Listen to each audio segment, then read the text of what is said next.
Well,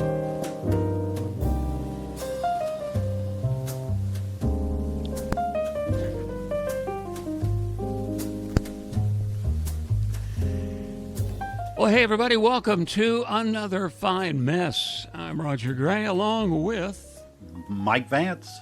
the inimitable Mike Vance, who actually is fairly inimitable if you catch him at the right time. Yeah. Anyway, it's good to have everybody with us. Mike, a couple of things to talk about right away. Do you mind if I start with the IVF thing? No, whatever you yeah. want to do, Roger. Because this just kind of came out in the last day or so. Republicans in Texas are meeting in Houston to discuss, obviously, like any political convention, the issues they want to deal with. And one of them is in vitro fertilization. As part of the whole pro-life viewpoint, they see all of the fertilized embryos that are created when you go through the IVF procedure. All of those, they are saying, are basically, all of them are people, and all of them deserve legal protection. If a couple goes through IVF, they get a fertilized egg, they implant it, and it works. Generally, the remaining embryos, if they don't plan on other children, are disposed of. And that is a real sticking point for a lot of folks. And even Ken Paxton has distanced himself from that. Any thoughts on that?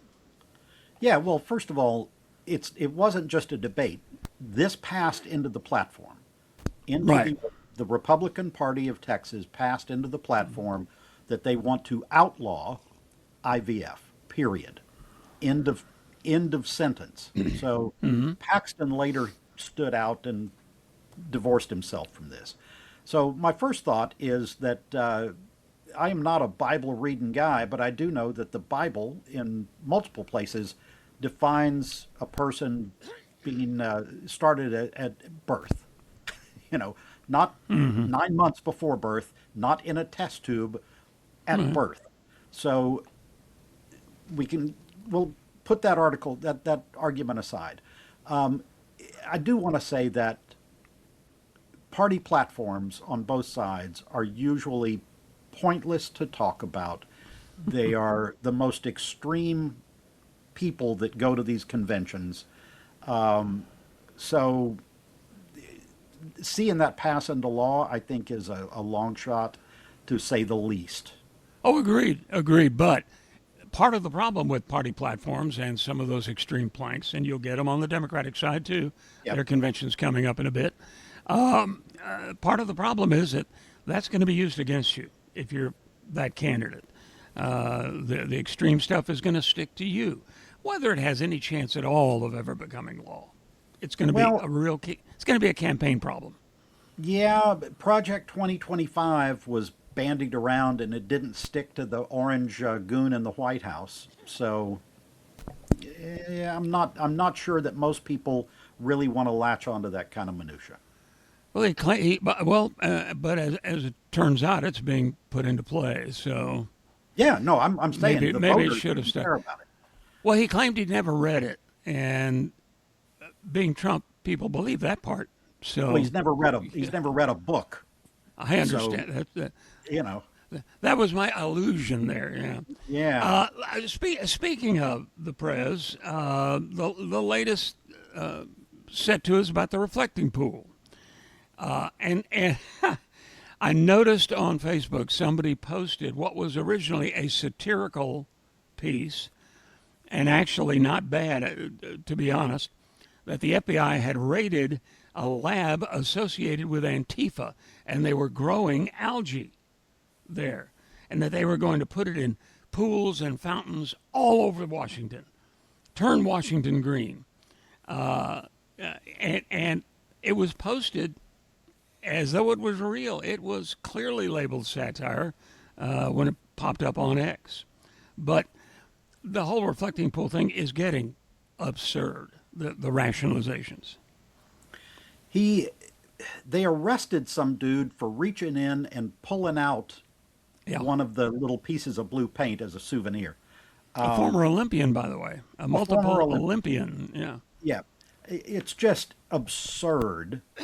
These idiots had two of his cronies from Florida that, or maybe one was from New Jersey. Anyway, two of his cronies on no bid contracts, spending almost $20 million, go down there and do this work. They didn't fix the problem that they knew existed, which was the filtration system. They put blue paint that everybody is saying that's going to just heat things up. It's going to cause more problems. And then they try to solve it by pouring hydrogen peroxide in there, which of course destroys the blue paint. And they're trying to blame it on vandals. He's repeatedly going, well, this is not my fault. Yes, it is. You're Yeah. a absolute dumbass like you are in every other aspect of life. This is your fault. You're a joke. So there you go. Well, I had a Facebook discussion with a colleague. Actually, two colleagues who were news guys in Houston that I was friends with. One of them is very liberal. One of them is very conservative, really MAGA. And the MAGA guy was saying, as the liberal friend was explaining about all of what you just said. The MAGA reporter, and he's a nice guy. We got along great, but he said, "Oh, so you're saying there are no vandals in Washington? There is no Antifa and blah blah blah." Well, And no, I, there's not. There is no Antifa. Antifa. It well, is not not an organized. organization. It's I not know, an I know. organization. Well, here's what I said to him though. I said, "Look, a box cutter, 100 yard slash. That's 300 feet is what Trump is claiming. That's a football field for crying out loud." Antifa, Jonathan Carl at ABC, they're talking about, who just simply lifted up a piece to show it on a news story. I told him I know it's part of the MAGA Scout honor, Scout oath, that you have to defend every little thing, but lots of presidents have manned up and taken the blame for much bigger problems than this. Just think back. Kennedy had to live with the Bay of Pigs. Carter with the Desert One fiasco, trying to get the hostages out. And they both stood up in front of the press and God and everybody and said, "Yeah, it didn't work. Sorry. Yep. We'll do better." Two things, Roger. One is man up would require him being a man with any sort of cojones whatsoever, and he is not. He is a coward. He is a lifelong coward. We know that. In a cabinet meeting in the past couple of days, maybe yesterday, day before, his energy secretary started alluding to Einstein and Einstein's theory as it related to some energy question that was being discussed. And Hirochito interrupted him and goes, nobody cares. So Yeah, I saw that. he not only doesn't know science himself, like if you pour peroxide on paint, what's going to happen? He obviously doesn't know the science. He doesn't want anybody else to know the science. This entire administration has had a history of doing that. First term, second term. Yeah, There's nothing good I can say about these people today. And I know you wanted to talk a little bit about windmills and renewable energy. What I find, it's not really amusing because they're dead, but apparently the pool is filling up with dead ducks. Oh man, Ducks are landing, swimming, and I gather taking a swallow and keeling over because it's full of peroxide right now. no, that So one I hadn't run across. The yeah, windmill yeah. thing, I had the number. We're up to $2.5 billion that taxpayer money has paid to not build wind farm projects. So we had talked a few weeks ago about the one that went to Total, the French petroleum Right. company. It was off the East Coast, yeah. Yep, there have now been 4 or 5 more added to that, we are up to $2.5 billion in my money, your money, all of our money to pay people to not build projects that they had already had on the planning stage.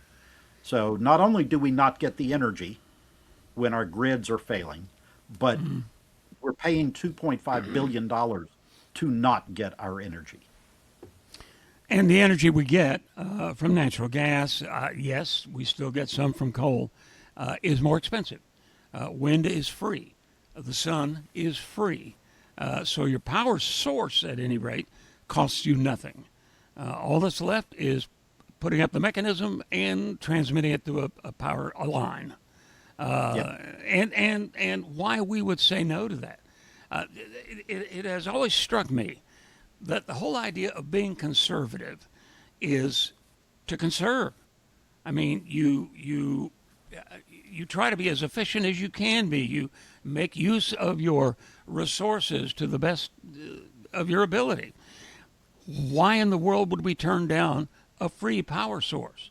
Once you build the windmill, once you put out the solar panel, you just sit back and wait for the power. Why would we say no to that? Why would anybody in their right mind say no to that? Well, that's an easy answer. It's because bribery. It's because of our corrupt government system, and the root of all of our evil in the United States is the bribery, open bribery that we call campaign finance. I mean, it all goes back to that. And every single issue goes back to that. But oil companies are the ones that are handing out giant checks to all these politicians in both parties, but primarily Republican, to make sure that their interests are used above the interest of the American people. And that's the problem, Mike. And it applies to both parties, let's be honest here. But oil is not going to go anywhere.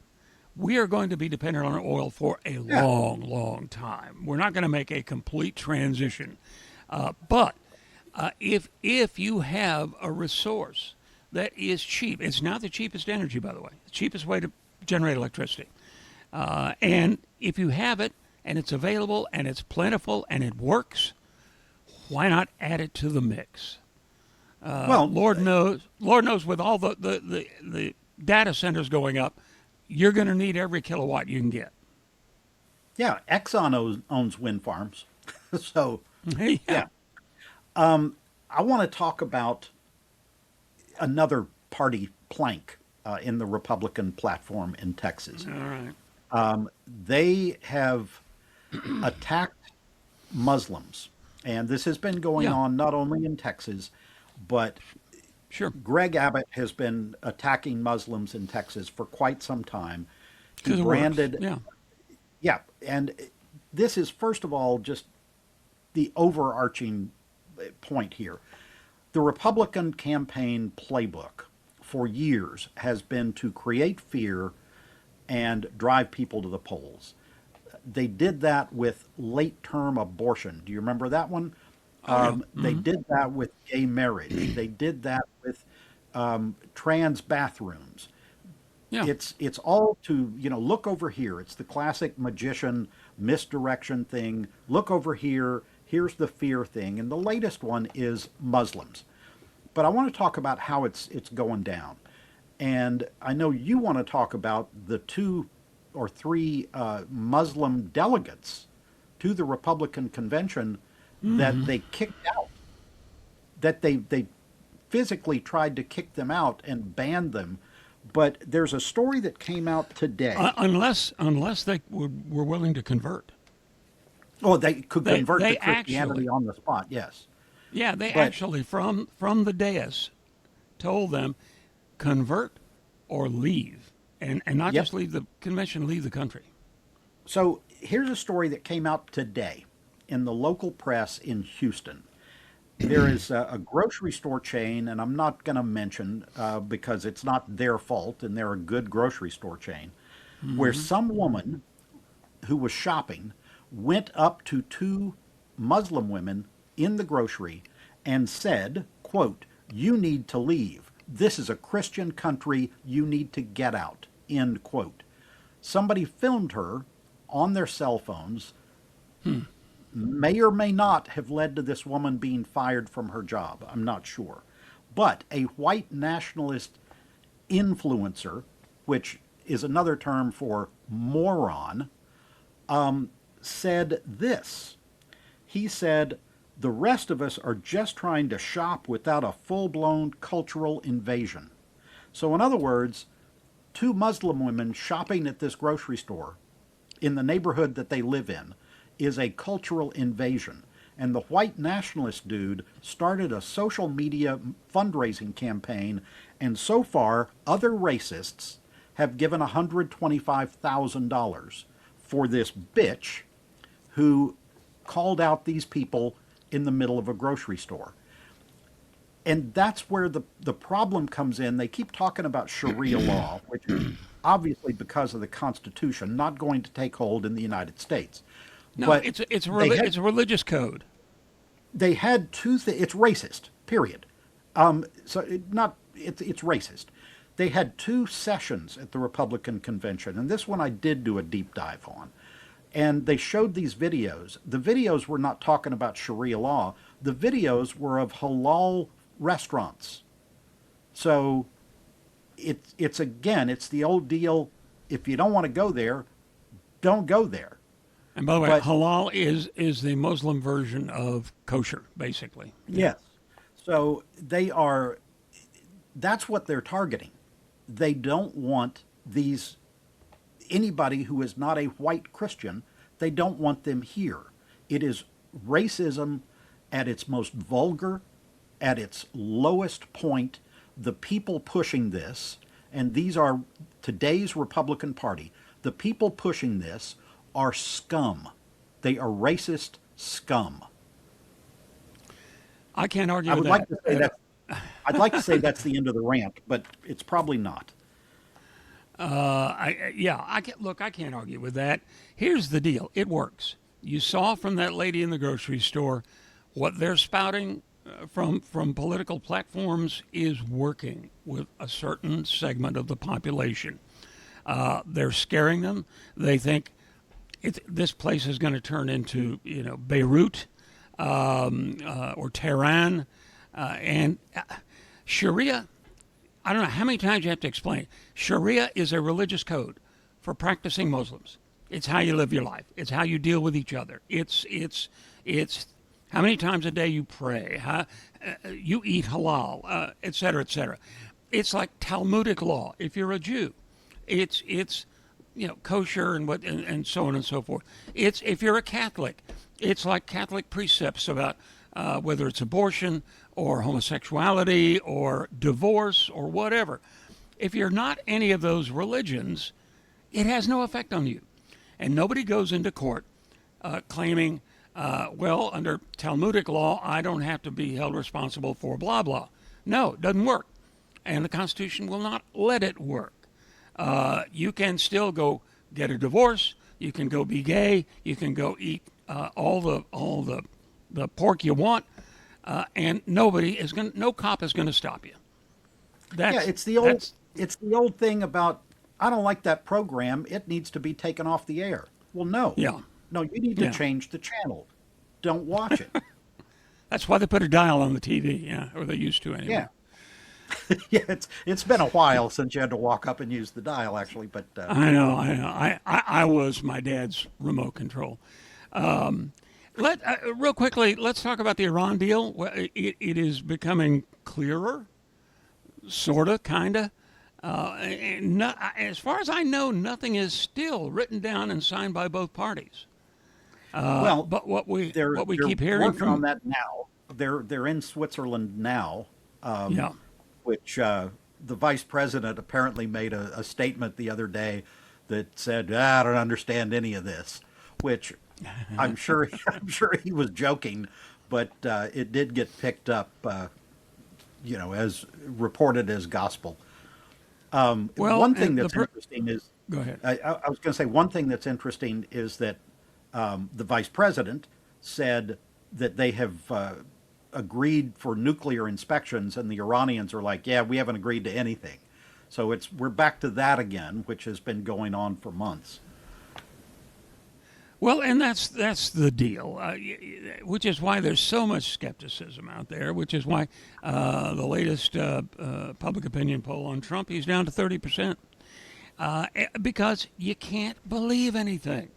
How many times has this thing been close to being settled? Supposedly, how many times had they? We're a couple of days away from a deal, that kind of thing, and it's been months. And just the other last night, as we record this on Tuesday, he posted that they've agreed to inspections all for infinity, forever inspections on their nuclear facility. He may have watched the new Toy Story overnight, and that's why he had that word in his head. But they've agreed to no such thing. But they haven't even gotten to the nuclear stuff yet, really. Yep. He also, at the same time, is tweeting that he will bomb them again. So threatening people during the peace process. There are two things we do know. One is that the Iranians have started a registration and inspection of ships passing through the strait and requiring them to buy insurance. So there was talk of tolls at one point. So this is the way they've circumvented that. It's the old, well, that new fee is not a tax. It's that thing. So they're getting money and controlling the strait through insurance. The other thing that is very interesting is I was reading an article in the Times about the high gas prices have over the past several months led people to buy more fuel-efficient cars, which is exactly what this administration is against. So that is apparently a little unexpected, maybe, or unplanned. Everything they do has unexpected reactions because they fired everybody that could warn them about it. But the last few months, more fuel-efficient cars have been sold than over the past several years, which is all down to gas prices. Mm-hmm. And, those cars obviously will remain on the road for some time. I did, years ago, I did some PR for General Motors. I confess, I was involved. And I know this would have been in the early 2000s after we sold the radio station where you and I were working. And I know they always hated it when gas prices went up because people didn't buy as many Suburbans. The only thing that'll make people wise up is when it comes out of their wallet. And Suburbans are where they make their money. They didn't make a lot of profit on a Cavalier, but they made good money on a Suburban or a Tahoe. So,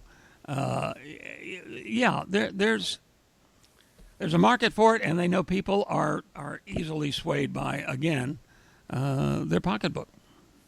Well, it's funny because the commercials that you see on TV are all of these gigantor pickup trucks from GM and Ram and Ford and Toyota. And I know you've talked before about how pickup trucks used to be a normal size, and now they're just ridiculous. With a hood that's higher than a 6-foot man's head. So I just want you to reiterate that that's where the profit margin is in these giant things. So people watch all the ads when gas is cheap, but then when they actually have to start paying for the gas, they're like, yeah, I'm not buying that because it gets 8 miles to the gallon. Yeah. Well, yeah. And what I find amusing about the pickup is that our traditional picture when we were growing up of somebody in the neighborhood leaning over the fender of their truck working on the engine, changing their plugs or their oil or something. You can't lean over the fender and work on one of these big things. You have to do it from a ladder. It's amusing, and the number of people who need a truck like that are it's a much lower number than the number that buy them. It's a status symbol. I wrote a piece about do all these guys with the loud engines and so forth, does that really impress women? Ladies, does that work for you?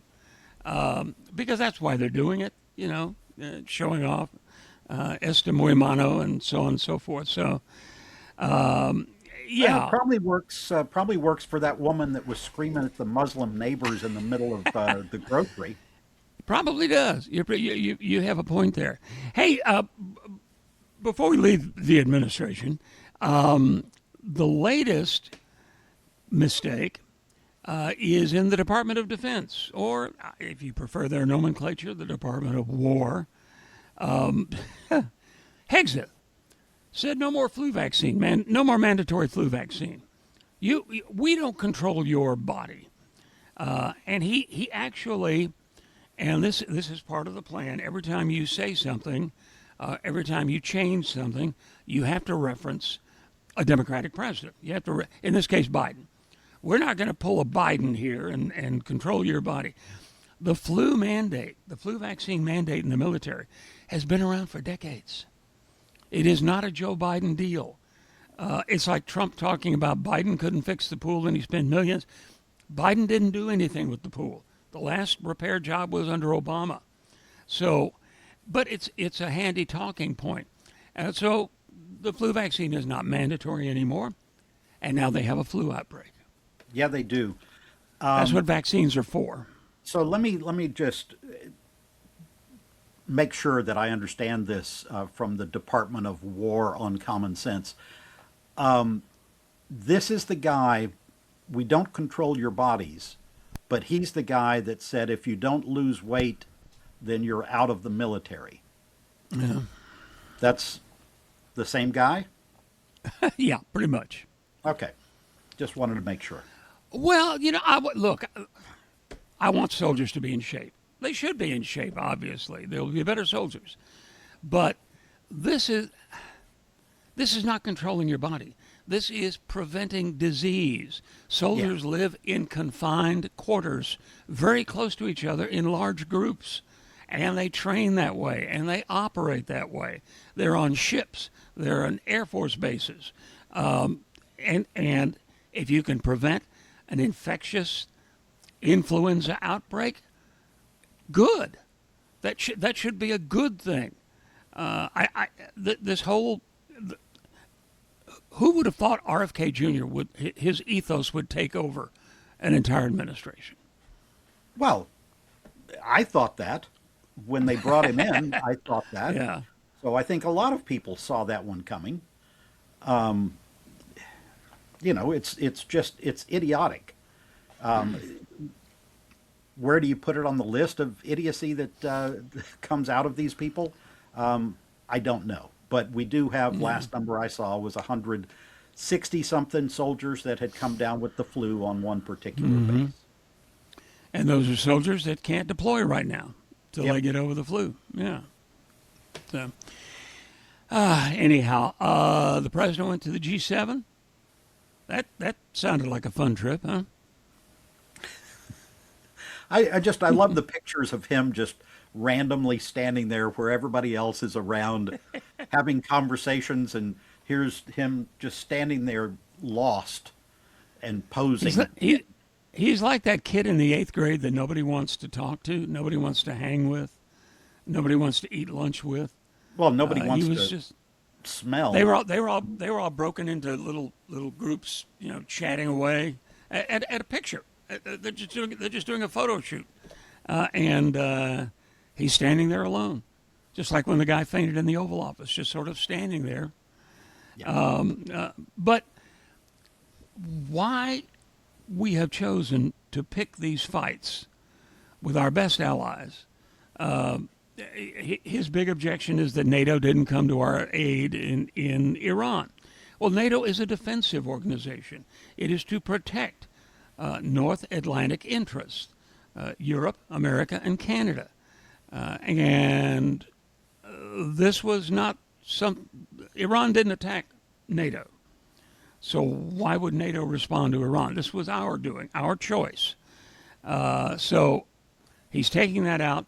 We are withdrawing, by the way, some fighters, some aircraft from European defense, and he's decided, just because he can, to piss off the Prime Minister of Italy, Giorgia Meloni, who is a conservative, for crying out loud. A very, very much a conservative. I mean, I think you could make the fascist claim with her as well. But, he's petty. He is thin-skinned. He's a bully.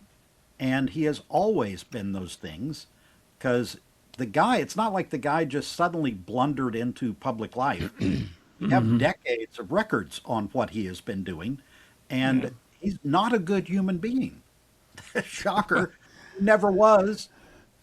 Well, if anybody is unaware, he was doing an interview with Italian radio, and he made the comment, "Yeah, your prime minister really begged me for a selfie, for a photograph of the two of us, and I wasn't going to do it, but I figured, what the heck."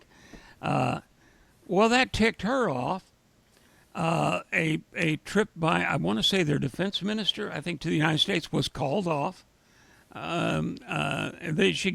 got into a Twitter war with her, or whatever the hell it's called now, and for no reason. It's an unforced error. It's shooting yourself in the foot, and there was no justification for the original comment. It made her say, "Italy doesn't beg, I don't beg, I don't need this," and so he said, "Oh, it'll help your popularity." It's the narcissism is so real and so strong that he can't let it go. He's a dog with a bone. Well, I mean, it's got to be him at the expense of others. So there's two sides of that equation, and like I said, he's not a good human being. So, in other words, daily business as usual at the half of the White House that's left standing. Have you seen the overhead shot of the aftermath of not just that wreckage, but the big UFC fight? Yeah, all the grass is gone. Yeah, it's just it looks awful. The White House looks awful, and if his goal was to beautify Washington, really, what, why? So we have Juneteenth come and gone, another Juneteenth, and as usual, it brings out the best and the worst in people. What were some of the things you saw? Well, I actually went to a Juneteenth party, just connected to a little project that I'm doing with a museum, probably the last project that I'll be doing with this museum. But I ended up going to a Juneteenth party, and it was the graduates of the segregated school in the little town where this museum is, which the last graduating class was 1967. So this is, by definition, these are older folks. And they were having a fine time, I'll tell you that. They have had an alumni association for 40 years, and it was a lot of fun, eating barbecue and talking with their friends. And it's funny how even after all of this time, they were kind of clicked out among their graduating class. So they would go, "Where's the class of '63?" And it would be one table. Where's the class of '61? Well, yeah. 67 actually was my graduation year. Oh, was it? Yeah, and I missed out on like our 60th a little bit ago, but somebody posted videos of it. Kind of glad I didn't go. It looked like dance night at the home, So, I mean, it was.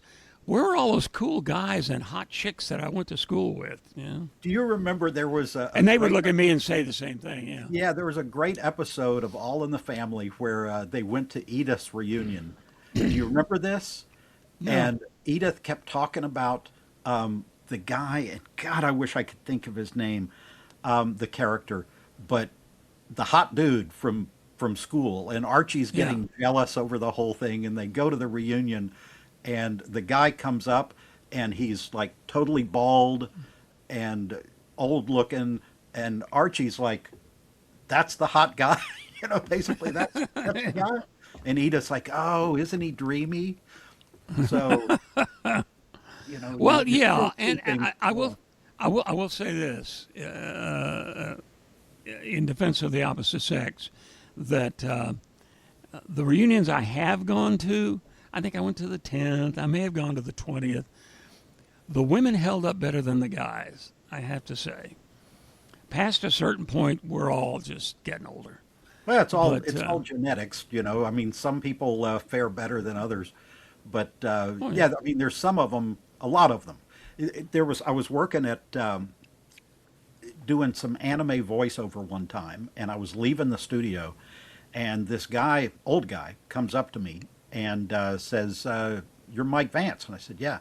And he goes, "We went to high school together." And my first thought was, "No, old man, we didn't," because I'm pretty sure you graduated maybe 20 years before I did. Well, it turns out we did. We did go to high school together, and he just looked nothing whatsoever. I mean, he just had aged a lot more. So it's the hand you're dealt. yeah, I'm guessing so. But the one thing I noticed in Juneteenth is now like everything else in life. And look, I know we bitch about Trump a lot on this program, but that's not the only thing in the world. You are more than who you vote for. Yeah. I have good friends in both parties, and but now I notice even a guy I actually like, a state rep up in the Longview, used to be the mayor of Longview. His post for Juneteenth was, first of all, Happy Juneteenth. And then he said, if you're celebrating freedom today, thank a Republican. Because obviously, Abraham Lincoln, and so forth. The Civil War and Democrats in the South for, generations. So, I mean, yeah, something that you would think we could all celebrate. Finally ending a despicable institution. Even that has to be partisan. That's Well, where we are. I mean, my other podcast, I did a very good, lengthy episode called Party of Lincoln My Ass. And it That's explained. Mike. I appreciate the subtlety there. Yeah. Yes, and it is the whole history of how the two parties switched. It's liberals and conservatives. The Yeah. parties change. It was the liberals that passed. Lincoln was a liberal. The Republicans ceased to be liberal only two presidents later. So after Grant, who could be called a liberal, the Republican Party became very conservative. For a while, you had two very conservative parties. And then the Democrats, still under Wilson, and for all of the progressive era stuff that they were pushing, they were still. Wilson was as racist an administration as you will ever find. Sure. But after World War II, and under Truman in particular, things changed. Certainly under LBJ, things changed. Oh yeah. So Oh yeah. what your buddy really should have said is, if you are having trouble voting, thank a Republican.